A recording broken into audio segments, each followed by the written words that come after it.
দীর্ঘ বিরতির পর আবারও লাইট ক্যামেরা অ্যাকশনের জগতে ফিরলেন চিত্রনায়িকা মৌসুমী। নিউ ইয়র্কের লং আইল্যান্ডের ভার্জিনিয়ায় পিএস চাই সুন্দরী নামে একটি টেলিছবির শুটিংয়ে অংশ নিয়েছেন তিনি, যেটি পরিচালনা করছেন হাসান জাহাঙ্গীর।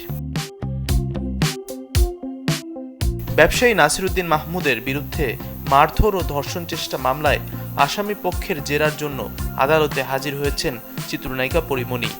আজ সোমবার বেলা 11:15টার দিকে ঢাকার নারী ও শিশু নির্যাতন দমন ট্রাইব্যুনাল 9-এ হাজির হন পরীমণি।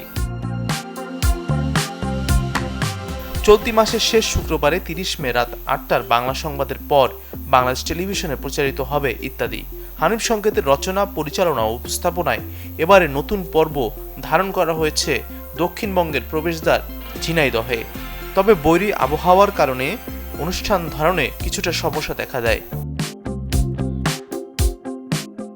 বাংলাদেশ ভারত যৌথ প্রযোজনার অন্যতম সফল সিনেমা হঠাৎ বৃষ্টি মুক্তির 27 বছর পর নতুন অভিনয় শিল্পীদের নিয়ে তৈরি হচ্ছে আবার হঠাৎ বৃষ্টি। নতুন সিনেমাটি যৌথভাবে প্রযোজনা করছে আশীর্বাদ চলচ্চিত্র ও ইমপ্রেস টেলিফিল্ম। প্রথমবারের মতো যুক্তরাষ্ট্রের কোনো কনসার্টে গান পরিবেশন করবেন কণ্ঠশিল্পী ঐশী। যুক্তরাজ্যে বসবাসরত প্রবাসী বাংলাদেশিদের আয়োজনে ফোক কনসার্টে গান গাইবেন তিনি। ঐশী জানান, 27 মে লন্ডনে এবং 2 জুন বার্মিংহামে ফোক কনসার্টে সঙ্গীত পরিবেশন করবেন তিনি।